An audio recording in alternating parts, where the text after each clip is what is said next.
Bonjour à tous, aujourd'hui on va utiliser plusieurs matériels. Donc l'idée c'est que les petits compas de base c'est pas suffisant pour pouvoir fabriquer un bouclier d'1 mètre de diamètre. Donc on va apprendre à utiliser plusieurs matériels. L'idée c'est d'avoir 2 crayons de papier ou 2 stylos, ça marche aussi. Un cutter à lame avec une molette de sécurité, ça va mieux, même si les autres modèles ça marche aussi. Et du coup de sortir 2 crans de lame, ça suffit. Une bonne paire de ciseaux bien épaisse pour pouvoir couper du carton épais et une grande règle, donc le plus grand c'est le mieux, mais en soi une règle de 20 cm ça marche aussi. Et l'idée c'est d'avoir essentiellement des grosses pinces et des petites pinces. Les intermédiaires elles servent pas trop, donc si vous avez que ça marche aussi. Nous on a du matériel professionnel, c'est-à-dire que c'est des pistolets à colle chaude qui sont réglables au niveau de la température. Donc là on les a réglés sur 175 degrés, 180 degrés à peu près, et ça fonctionne avec des tubes de colle. Donc voilà, nous on les a avec des partenariats, donc c'est beaucoup moins cher que du scotch par exemple, ou même de la colle à bois, ou de la colle vernicole, là comme ça, de la colle vinylique. Même si ça peut marcher aussi, c'est juste que le temps de séchage et l'humidité dans la colle fait que le carton a vraiment un peu plus du mal, c'est plus dur à travailler et il faut vraiment passer du temps à le faire sécher. Donc on est plutôt parti là-dessus, sur du pistolet à colle. Les petits modèles à 5 € ça marche aussi, mais il faut en brancher beaucoup plus pour avoir le même débit. Alors qu'un pistolet à colle professionnel comme ça, actuellement je crois qu'ils sont à plus de 200 € pièce, c'est un sacré investissement, mais ça en vaut 15 à 10 €. C'est un investissement mais ça vaut vraiment le coup. En termes de débit, ceux-là ils crachent 1,4 kg de colle par heure chacun, donc pour coller des grandes surfaces comme ça c'est l'idéal. Après, si vous n'avez pas ces modèles-là, prenez des modèles à 15 €, à 30 €, à 50 € et mettez-en plein et ça marche aussi. C'est juste qu'il faudra coller étape par étape. Donc l'idée, c'est d'aller découper un cercle en carton et on n'a pas de compas assez grand. Du coup, l'idée, c'est de faire donc, un bouclier de 1 mètre de diamètre. Donc on va faire un premier trou à 0. On va essayer de se mettre pas trop près du bord, sinon après ça craque au niveau du carton. Voilà, et hop, du coup 50 cm, c'est ici. Paf. Et là, hop, on enfonce bien, ça tient bien. On peut couper ce qui dépasse, comme ça ne nous embête pas pour la suite. Voilà, et on est parti avec notre compas improvisé à côté. Pour ceux qui ont déjà des gros compas avec du gros matériel de chantier, n'hésitez pas, hein, c'est le plus simple. Mais ça marche très bien. En général, ça ne glisse pas. Voilà, sur ce carton là il y a 2 épaisseurs, c'est du double épaisseur, c'est du double cannelure, il est extrêmement solide et il y a des agrafes dans un coin, donc ça c'est un bon moyen de reconnaître du carton épais et un peu solide pour les boucliers, c'est clairement qu'il a des agrafes dans un coin. Donc ça typiquement c'est du carton qui vient de Mondial Tissu et qui sert à transporter les rouleaux de tissu, donc c'est du carton assez solide exprès pour ça. Mais en soi, les cartons de frigo, d'électroménager, voilà, il y en a de partout quoi. Donc le principe est le suivant, hop, on va venir se mettre un peu au milieu, clac, on vérifie qu'en tout cas on a de la place partout, voilà, nickel. Je vais me mettre dans un coin, ce sera plus simple. Voilà, et hop, on va venir tracer tout simplement.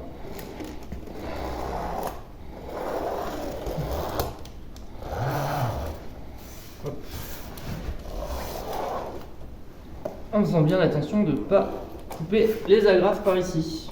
Voilà. Hop, on laisse bien son compas de côté parce qu'il va resservir juste après. On sort 2 crans de lame comme d'habitude. Donc là, j'ai la particularité, c'est qu'il y a de la moquette en dessous qui est de récup, donc je peux couper directement comme ça. Mais sinon, de base, c'est plutôt de prendre une planche de découpe, un truc un peu épais, ou même une planche de bois pour protéger votre sol. L'idée, c'est pas une tronçonneuse, c'est pas de couper les 2 couches de carton en même temps, c'est vraiment de faire ce qu'on appelle la première trace, donc en étant le plus précis possible, léger sur le cutter. Voilà, il n'y a pas besoin d'appuyer comme un bourrin. Juste, hop, on va bien suivre le trait de crayon. Voilà, donc moi je suis gaucher, je coupe de la main gauche, hein, mais après, si vous êtes droitier, on va inverser. Voilà, on peut aussi couper dans l'autre sens, mais pour un gaucher, c'est un petit peu plus difficile. Donc l'idée, c'est de se mettre bien dans le sens du cercle. Alors mon cutter, c'est un cutter de très bonne qualité, hein, c'est du matériel professionnel. Celui-là, il vaut à peu près 15 €. C'est pas si cher que ça. Et la particularité, hop, c'est qu'il a une très bonne prise en main. Vous avez vu, je peux le prendre soit comme ça à pleine main, soit en rajoutant un doigt ici pour la force et la précision. Les deux marchent très bien. Juste là, j'essaie de tout couper d'un coup. Voilà, donc là j'ai fait le tour complet, j'ai fait une première découpe, une première trace. Et maintenant l'objectif ça va être de soulever légèrement. Voilà, pour voir les endroits où ça n'a pas été coupé. Peut-être que vous allez y repasser à plusieurs fois, mais c'est pas grave, hein, c'est normal. Voilà. Vous avez vu, j'ai plutôt bien coupé, c'est-à-dire que dès quasiment le premier coup, j'ai mon grand cercle d'1 mètre de diamètre. On peut faire plus petit, on peut faire du 80 cm, 90, c'est comme on veut. Donc là, mon carton, il a une particularité, c'est qu'il se plie dans un sens, d'accord? Dans un deuxième sens, mais ça c'est de la triche, c'est un pli mécanique. C'est une machine industrielle qui l'a fait. Donc le plus important maintenant, c'est ça. C'est le sens des traits du carton. Voilà, je ne sais pas si vous voyez bien. Et c'est comme ça que naturellement mon carton va se plier. Donc ça veut dire que je vais couper un deuxième cercle en carton dessous. Le principe, ça va être donc de les coller en les superposant à angle droit. Voilà, comme ça les plis du carton, et bien tout simplement, ils vont pas être dans le même sens, parce que ça c'est pas solide. Et hop, dans ce sens-là, en croisant les fibres du carton, hop, ça fait un truc très collé, très solide, qui ne bougera pas par la suite. Allez, on continue pour le deuxième cercle. Alors moi, ce que j'aime bien faire, c'est retracer et ouvrir le carton après.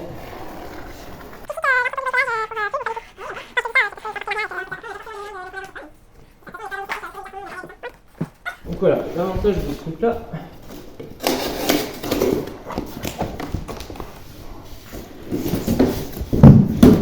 c'est quand même vachement plus facile de travailler comme ça. Voilà, on n'a pas besoin d'être précis au millimètre. Là, par exemple, j'ai un léger décalage, je m'en fiche complètement. Là, ça ne se verra pas par la suite. Ça n'affecte pas la résistance et l'intégrité du carton. Pareil, là, je suis en train d'écraser un peu le carton en me mettant au milieu avec mes genoux. Mais en fait, c'est tellement du carton solide et épais que c'est pas gênant. Alors au bout d'un moment, le cutter il va commencer à s'émousser. La lame elle va moins couper. Donc faut pas hésiter à la changer ou à couper le petit bout. En général on le voit tout de suite. Là ça a commencé à déchirer mon carton ici, je sais pas si vous voyez. Voilà, c'est que mon cutter il commence à avoir bien servi. Voilà, j'ai fait mon tour complet. Hop, on fait comme la première fois. Regarde où ça n'a pas été bien coupé. Et là, on fait attention à ses doigts en dessous. Hein. Ok. Alors, on les laisse pas dépasser sur le cutter et on peut couper en aérien. Voilà. C'est un peu plus dangereux, mais l'avantage c'est que ça va beaucoup plus vite. Sinon, on peut rester bien à plat et puis finir le tour. C'est la version la plus sécurisée.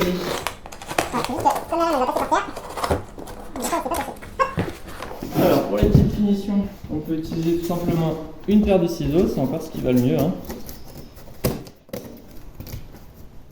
Voilà, même si on n'est pas hyper précis, c'est pas gênant, hein, ça se verra pas après. Et donc ce que je voulais dire par rapport à ces cartons, c'est que si je colle un carton comme ça qui se plie comme ça, avec un autre qui se plie dans le même sens, ben ça va être moins solide. Ça va continuer de bouger et de pouvoir plier dans le combat.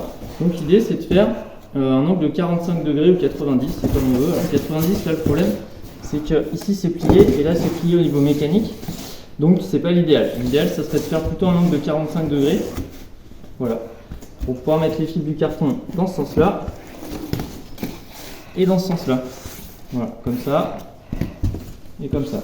Allez, on va passer à l'étape du collage, donc c'est une partie assez importante. Si vous êtes nombreux et que vous voulez faire du travail à la chaîne, il y en a qui peuvent découper pendant qu'il y en a d'autres qui collent, hein, ça peut se faire très bien comme ça, ce qui permet d'optimiser l'espace et le matériel. Du coup, on a deux cartons dont je viens d'enlever le scotch, là vous voyez les traces, parce qu'en fait coller sur du scotch ça marche pas très bien.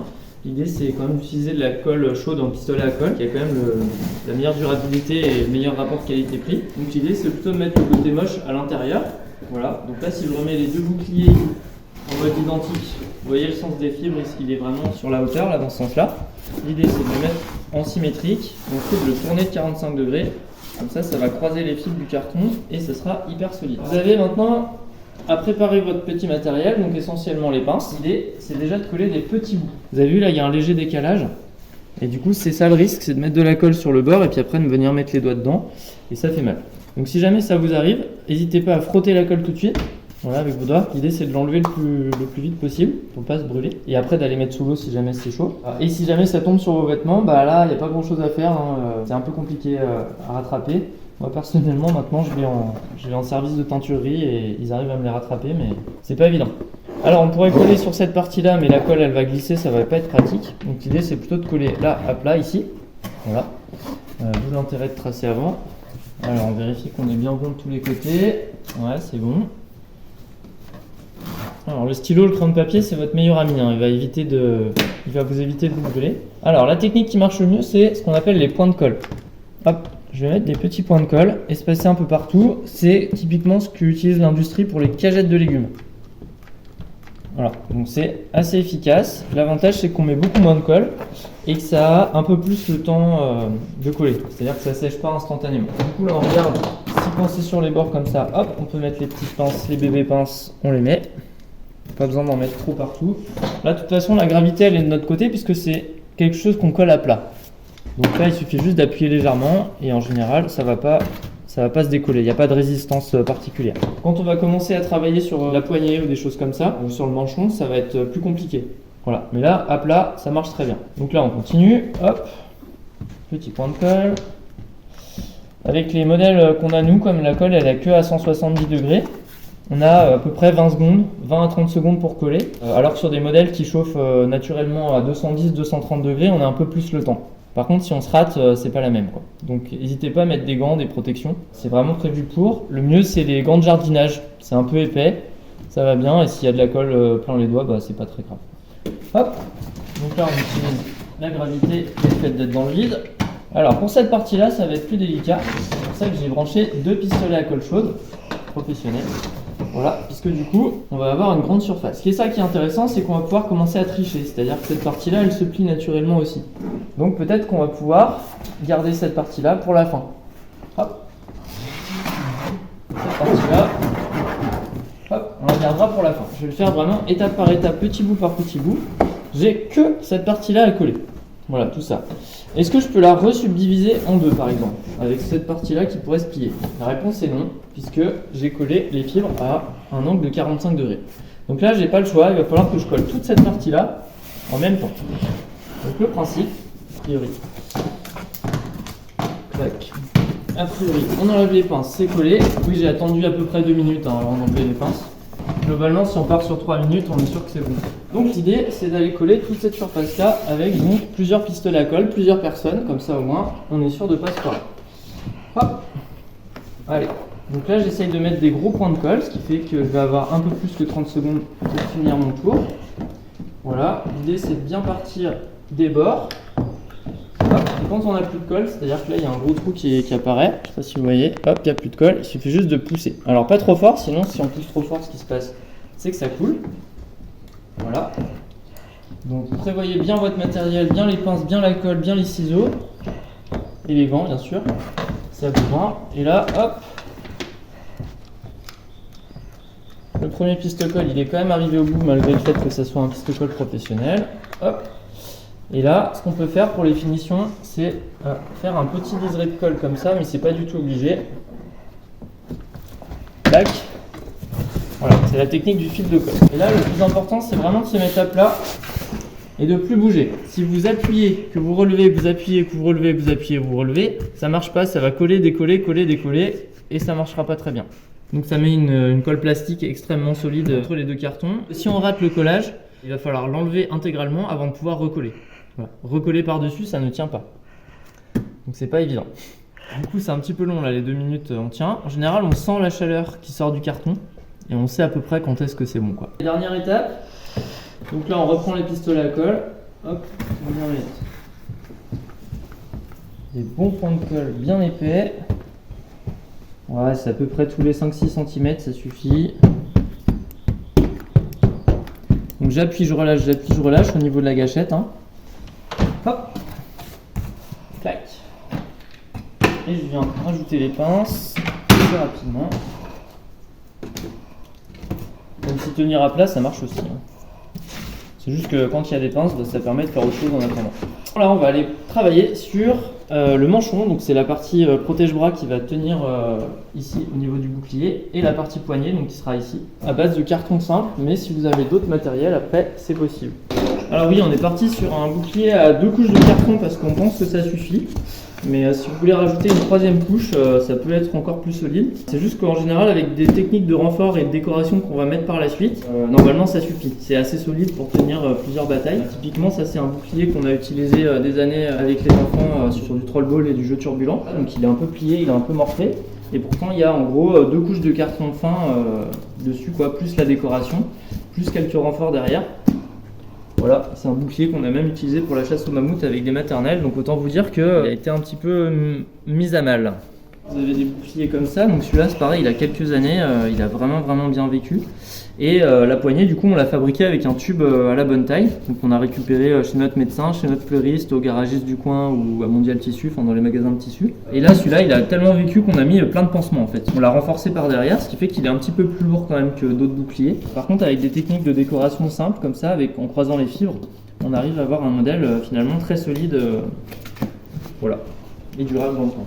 Et qui est facile à réparer. Et j'ai préparé cette partie-là. Donc cette partie-là, c'est un grand carton qui est d'une largeur approximative de 15 cm, ce qui fait beaucoup. Donc l'idée, c'est d'enlever une petite bande de carton de à peu près 4 cm de largeur, hein, c'est la largeur de ma règle en métal. Et on vient, comme tout à l'heure, utiliser le cutter et passer plusieurs fois sur la planche de découpe, hein, pour pas abîmer la table. Et voilà. Et là, j'ai une petite bande de 11,5, hein, c'est très bien. Ça peut être 8, ça peut être 10, ça peut être 14, c'est comme vous voulez. Et là, donc, on va passer à la partie où on va rouler les fibres du carton. Donc là, c'est la partie importante, c'est-à-dire qu'il ne faut pas se tromper de sens pour le carton. Sinon, ça ne marche pas, il va falloir recommencer. Typiquement, sur ce carton-là, les fibres, elles sont dans ce sens-là. Donc ça veut dire vraiment que ça se plie comme ceci. Ça y est, plie, donc voilà. On va voir ce que ça donne. Et ce qui se passe, c'est quand on tire très fort, hop, ça casse. En fait, la résistance à l'arrachage, elle dépend du sens des fibres. D'où l'intérêt d'avoir le carton dans le bon sens. Voilà, donc ça se plie très bien avec les doigts. Il faut faire attention sur les côtés parce que ça peut couper comme du papier. Et là, souvent aussi, il y a un petit souci, c'est que là, le carton, comme c'est de la récupération et qu'il a déjà bien morflé, les fibres du carton sont en train de se séparer. Donc, il ne faut pas hésiter à mettre un petit coup de ciseau. Voilà, hop, ou un petit coup de cutter pour vérifier que c'est tout bon. La technique maintenant, ça va être de faire au niveau du bras. Donc nous on utilise toujours des manches longues par rapport au carton parce que c'est pas confortable, enfin, ça peut griffer la peau et ça fait des petites blessures, des petites brûlures. Donc l'idée c'est de mettre une manche, voilà, même si cet été il va faire sûrement chaud, et de venir du coup enrouler autour du bras, donc en mettant bien sa main comme ça sur la table, comme ça on est sûr d'avoir le bon angle pour le bouclier plus tard. Et là mon coude il est là, l'idée c'est de se mettre à peu près 4-5 cm de l'intérieur du coude et pareil 4-5 cm du bout du bras, quoi. Enfin du poignet. Et là donc on va venir enrouler autour tout simplement. On vérifie qu'on peut bien enlever la main et que c'est à la bonne taille et qu'on peut la remettre. Voilà, donc là c'est bon, ça a l'air d'aller, tout va bien. Je peux prendre un crayon, hop, tac, et venir faire une marque pour savoir où est-ce que je vais coller. Du coup, on peut passer au collage directement ou préparer le reste et puis ensuite tout coller en même temps. L'idée maintenant, ça va être de fabriquer un tube. Ça, c'est un espèce de tube de médecin, donc c'est un tube un peu plus épais que les tubes de sopalin ou de PQ classiques. Mais ça reste assez mou. Pour une poignée, ça marche, hein, pour des enfants par exemple, ça marche. Mais c'est pas très solide. Peut-être qu'au niveau de la durabilité, c'est pas fou. Ensuite, vous avez des tubes un peu épais comme celui-là. Mais celui-là, par exemple, il est pareil, il est un peu mou, il a pris un peu l'eau. Et l'avantage, c'est qu'il a la bonne taille au niveau de ma main, c'est-à-dire que j'arrive à fermer mon poing ici. Par exemple, celui-là, c'est pas possible. Ça, c'est un mandrin de carton au niveau des chutes industrielles, des déchets industriels. Et la particularité, c'est qu'il est 2 fois plus large que celui-là, mais il est très lourd et il est un petit peu trop ouvert. Voilà, donc c'est pas très confortable à tenir dans ma main. Moi, je préfère vraiment les petits poignets comme ça, où on peut vraiment tenir à pleine main et bien fort. Ce qui va avoir aussi une importance parce qu'on va pouvoir tenir une épée après par la suite. Donc, il faut pouvoir finalement en tenir 2 en même temps, avec une même poignée. Voilà. Ça sera un manche d'épée, hein, ça sera le même principe, mais globalement, privilégier les petites poignées. Donc pour faire une petite poignée, c'est pas compliqué, hein, l'idée c'est de prendre un morceau de carton, un peu le même que ce qu'on avait tout à l'heure. Donc là on est toujours sur du 16 cm, c'est un peu fin, l'idée c'est de partir plutôt sur du 20 cm. Voilà. Et en longueur, on n'a pas besoin de grand chose, en général, moi je prends 14 cm. Hop. C'est juste qu'il ne faut pas se tromper encore une fois de sens des fibres du carton parce que ce qui nous intéresse, c'est cette partie-là, c'est la partie qui s'enroule, la partie arrondie, qui doit être dans le sens de la hauteur du coup. Voilà, donc là, hop, on enlève le scotch, sinon pareil, ça sera moche, on ne pourra pas coller dessus après. Et on vient du coup écraser les fibres du carton et enrouler le plus fin possible pour pas qu'il y ait de vide, pas qu'il y ait de trou. Hop. Et là 14 cm c'est vraiment une toute petite taille, hein, c'est le minimum, mais l'avantage c'est que ça tient vraiment très bien dans la main. Ça va être moins solide que si on prend 18 ou 16 cm. Là on va faire un petit test. Et après, n'hésitez pas à prendre la taille que vous voulez. Hein. Là, je vais prendre 16. Par exemple, ceux qui ont des grandes mains qui font 2 mètres de haut, forcément, c'est pas la même taille de main que pour moi.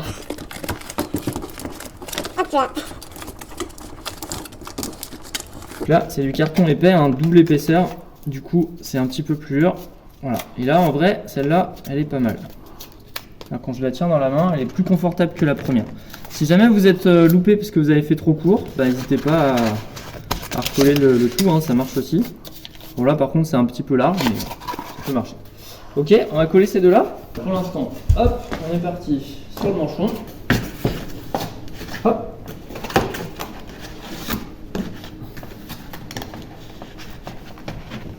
Voilà, c'est un peu serré. Voilà, c'est bien. Et donc là, il va falloir procéder étape par étape, c'est-à-dire petit point de colle, petit point de colle, petit point de colle. Voilà, on y va doucement.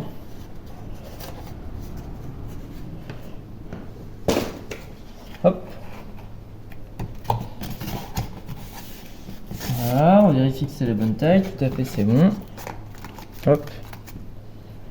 Et le mieux quand même, je vous montre, c'est de faire un trait du coup à l'intérieur avant de coller, ici. Voilà, pour ça que j'avais perdu mon trait. Hop. Donc là on est bien. La colle, ce que je vous disais tout à l'heure, c'est que si ça fait ça, ça marche pas très bien. Voilà. Là ça colle, ça décolle, ça va pas bien tenir. Donc l'idée c'est de bien coller à plat. Là je peux faire un peu plus de surface. Hop. On vient enrouler. On fait attention à la colle qui déborde sur les côtés. C'est comme ça qu'on se brûle. Voilà. La deuxième technique que je voulais vous montrer, c'est ça, c'est la technique des fils de colle. L'avantage, c'est qu'on met moins de colle et que c'est plus rapide à coller puisqu'il y a moins de colle. Donc ça sèche plus vite, c'est plus sympa. Et on travaille à l'économie et ça marche tout aussi bien. La contrepartie, c'est qu'on a moins de temps de séchage. Donc il faut se dépêcher de coller, quoi. Donc voilà, en attendant que ça finisse de coller tranquillement, on va coller la deuxième partie. Donc là, c'est pour ça que j'ai besoin de mes grosses pinces, bien là, pour pouvoir enrouler. Hop, et là il suffit juste de mettre de la colle à la fin. Voilà, sur 2 bons centimètres. En général, ça suffit, ça tient pas mal. Pas besoin d'en mettre 3 tartines et demie. Hop. Allez, on attaque le suivant. En général, la partie collage, quand tout est préparé avant et qu'on est organisé, qu'on a son matériel, ça va assez bien. Faut juste pas mettre les doigts dans la colle, mais ça c'est une autre histoire. Voilà, c'est presque bien collé. Tac. Là, c'est collé et du coup on va pouvoir faire de la place et passer aux mesures. Alors le principe est le suivant. Un bouclier énorme, où est-ce que je vais pouvoir mettre la poignée? On pourra la mettre là, on pourra la mettre là, on pourra la mettre là, on pourra la mettre comme ça, voilà. L'idée c'est d'être bien, c'est d'être à l'aise. Donc ce que je vous conseille, c'est effectivement de mettre votre bras au milieu, c'est-à-dire qu'il doit vraiment être au milieu du bouclier, à peu près en haut, en bas, etc. Peut-être légèrement sur la partie haute du bouclier, parce que si vous mettez trop bas, ça va être fatigant. Donc en gros, au milieu, légèrement au-dessus et légèrement sur la gauche. Voilà, je pourrais pas être plus précis que ça pour l'instant, parce que ça dépend clairement de la taille de votre bouclier. Et ensuite, l'idée ça va être de travailler donc avec un manche ici, qu'on va du coup coller sur des plaques de carton ici, parce que si je le colle directement comme ça ne marche pas, je ne tiens pas. L'idée ça va être d'avoir ça comme ça, avec du coup le manchon au bon endroit. Tac. Donc là, hop, hop. Là je suis pas mal confortable, ça me parle bien. Donc je vais prendre mon petit crayon de papier, ou mon petit stylo. Voilà, on va faire une petite marque pour savoir où est-ce qu'on fait ça. Tac. Voilà, ça c'est bien. Et le manchon. Tac. Donc voilà, au niveau des traces, ça donne ça. Ici, on va pouvoir coller la poignée donc surélevée. Et ici, du coup, on va pouvoir coller le manchon pas surélevé. Là, ça marche très bien. Donc il faut juste faire attention parce que souvent, ça donne une petite forme comme ça. Et ça se colle pas dans ce sens-là, vraiment à plat, sur le côté de la largeur en fait. Voilà. Si vous le collez en mode ovale, ça marchera pas très bien, ça va pas être confortable. De toute façon, vous pouvez pas vous tromper à partir du moment où vous faites les essais et que vous avez tout bien mesuré comme il faut. Voilà. Hop. Donc là, je sais que c'est comme ça. Je le déplace. Je prends mon pistolet à colle chaude. Donc là, l'idée, c'est de mettre quand même une tartine de colle, hein, parce que c'est un endroit qui va être vraiment soumis à beaucoup d'arrachage. Voilà. Hop. Juste, on le pose dans la colle. Là, il n'y a pas de pince à mettre. On peut appuyer si on veut, mais franchement, le mieux encore, c'est de toucher à rien. Juste, on pose, on colle et hop, on n'en touche à rien. Et on va passer à côté pour aller récupérer 4 bandes de renfort et éventuellement une 5e pour le bonus que je vous montrerai juste après. Ça va se passer comme ça. Donc la première bande, l'idée c'est de plier à peu près sur 4-5 cm. Là on a 6 cm, c'est très bien, 6 cm c'est parfait. Hop. Et on va du coup plier et coller en même temps. Donc là un petit trait de colle ça suffit, hein, pas besoin d'en mettre des tartines. Voilà, hop, hop. Donc là je colle en l'air, hein, mais vous pouvez vous mettre à plat, c'est plus simple.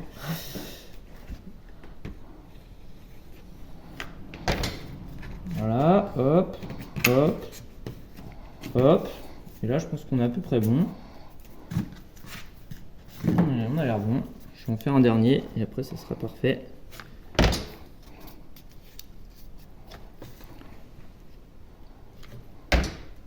Hop. Et voilà, la partie plate en dessous, bah, c'est la partie la plus simple à coller, hein, donc clairement, voilà. L'idée donc c'est de la mettre au niveau de la marque du haut ou du bas, comme on veut. Hop. Et en fait ça va nous permettre de maintenir la poignée en mode surélevé. Toutes les chutes, ça permettra de renforcer et de décorer. Le plus simple avec les bandes, effectivement, c'est de travailler à la chaîne. Donc il y a quelqu'un qui peut les fabriquer à la chaîne, etc. etc. Voilà, je vous montre les deux techniques. Il y en a une où on colle ici et l'autre on colle là, c'est comme on veut. Moi j'ai quand même une préférence pour la deuxième technique. Voilà, je ne sais plus combien de fois je l'ai plié, mais bon, on va faire à peu près la même chose. Hein. S'il n'y a plus de colle, on en remet. Voilà, donc on ne peut pas hésiter à regarder. Voilà, c'est ça, on arrive déjà sur le dernier. S'il y a un léger décalage, hein, où c'est pas parfaitement collé, c'est pas gênant. On n'est pas au centimètre près. L'avantage de travailler du carton. Là, par exemple, il manque une épaisseur de carton, mais c'est pas grave. Je ne l'ai pas plié exactement pareil. Voilà, donc je reprends le bord plat au fond. Hop, je viens le coller tout en bas. Et là, on arrive à un support pour la poignée. Alors, en général, vous avez un petit bout de carton là qui dépasse.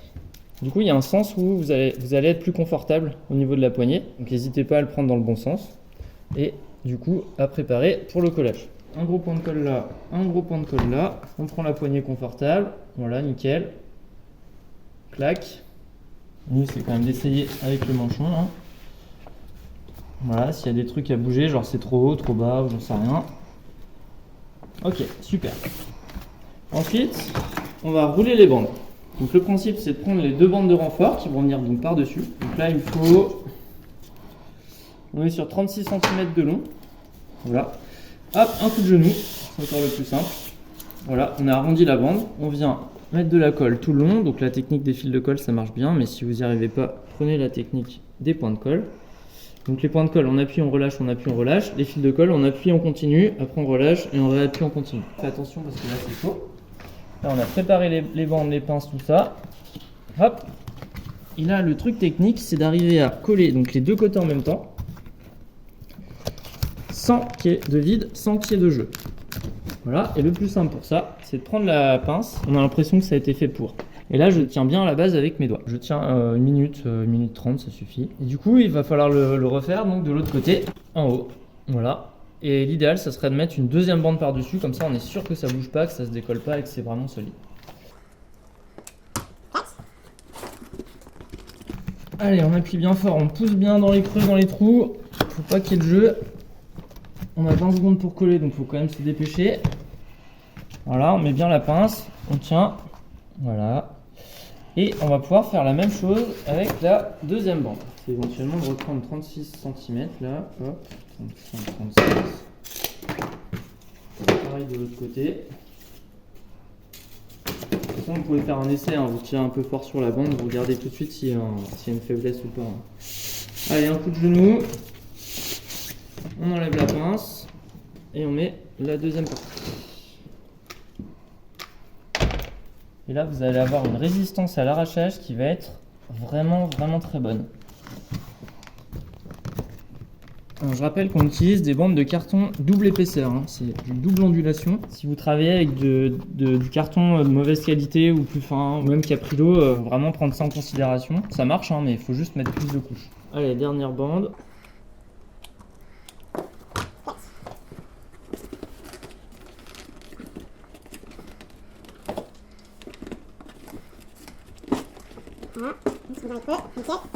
Et donc la dernière partie, c'est la bande principale. Donc celle-là, elle est très très longue, hein. L'idée, c'est pareil, c'est de mettre un bon coup de genou pour l'arrondir. Et on va venir donc. Voilà. Le plus important, c'est qu'elle dépasse pas. Elle peut être plus petite, hein, plus fine, ça marche. Mais le plus important, c'est vraiment qu'elle dépasse pas sur le bord, sinon ça risque de nous couper un peu le bras, c'est pas très agréable. Voilà, donc là, on est quand même sur une énorme bande de carton, mais tant qu'elle dépasse pas du bouclier en haut ou en bas, on peut la garder, il n'y a pas de problème, ça rajoutera de la solidité à l'ensemble. Donc là, c'est une très très très longue bande, on peut coller plutôt étape par étape, hein, plutôt que de tout coller d'un coup. Ça évite de se rater. Hop. Clac. Ensuite, le plus important, c'est de bien mettre de la colle partout. Et surtout, hop, que ça tienne bien. Tac. Donc là, je colle un peu à l'envers, c'est un peu dangereux. Vraiment faire attention à ses doigts. Comme on a tout préparé, tout mesuré avant, tout ajusté, normalement, on n'a presque plus rien à faire. Ça va bien tout seul.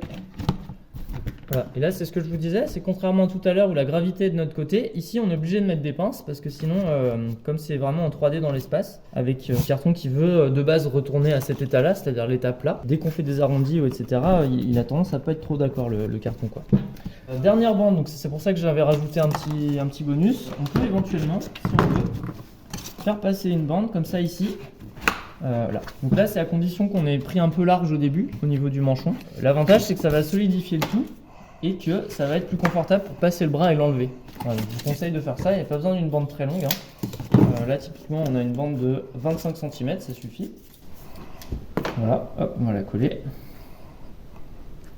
Alors nous, on utilise de la colle chaude parce que c'est vraiment, vous avez vu, instantané, quoi. Pas besoin d'attendre avec de la colle à bois ou n'importe quoi. Le temps de séchage, il est quasiment instantané. Et en fait, en rapport qualité-prix, quand on a l'avantage d'avoir des bons plans dans les magasins du coin, payer la colle moins cher parce que là, elle est actuellement à 16,90 € le kilo, hein, donc ça picote un peu. Par bouclier, on passe à peu près 100 grammes de colle, hein. 100-150 grammes, c'est pas tant que ça, hein. Surtout si on travaille à l'économie avec les fils de colle. Sur les points de colle, souvent on a tendance à en mettre beaucoup plus. Voilà, je sais pas si vous avez vu, je suis en train d'écraser le carton en même temps que je le colle. Voilà, tout à l'heure, je vous avais dit, on n'appuie pas et sinon ça colle, ça décolle, ça colle, ça décolle. Mais là, on peut le faire en même temps. Avec les pouces, là, hop, bien fort. L'avantage, c'est que j'ai arrondi mon carton. Je l'ai écrasé, je l'ai rendu vraiment confortable. Donc là, on va passer à la phase du test. On enlève tout ça sur le bouclier. Hop, on le prend. Et là, on regarde comment si on est confortable ou pas. Alors, souvent, l'erreur des débutants, c'est ici. Vous n'avez pas prévu assez long au niveau de la hauteur du tube. Et du coup, ça frotte un peu comme ça au niveau de la poignée. Voilà. Ça, c'est pas très confortable, hein. En combat, vous serez obligé d'utiliser des gants du coup. Mais de façon générale, avoir des gants en combat, c'est pas bête, hein. Voilà, donc là j'ai un jeu ici, tout va bien. Ma poignée, elle est dans le bon sens, c'est confortable.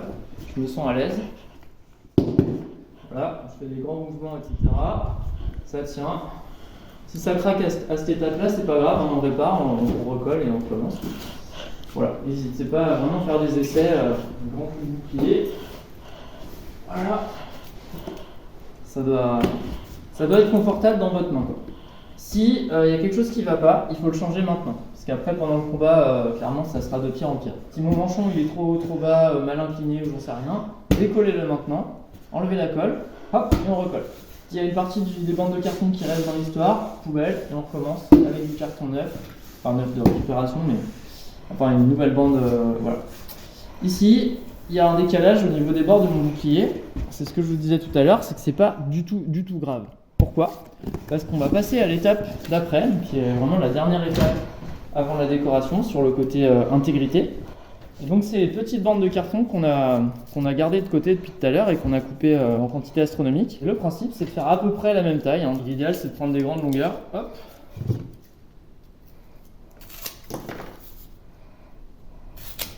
Et hop. On plie la bande, donc comme tout à l'heure, hein, dans les doigts. Hop, on écrase, on plie. Et on colle. Hop, on vient rajouter. Le plus simple quand même c'est de coller vers l'extérieur, donc là parce que c'est plus joli en fait tout simplement, et de venir rajouter une petite pince ici. Et là on est parti pour en faire une tonne, prévoir plein de petites pinces, et on va venir rouler les bandes et les coller à la chaîne. Et là, le boulot du collage, il est quand même vachement plus important que le boulot de découpage. Hop, on vient juste coller à côté, essayez pas de chevaucher ou quoi que ce soit parce que ça ne tiendra pas dans le temps.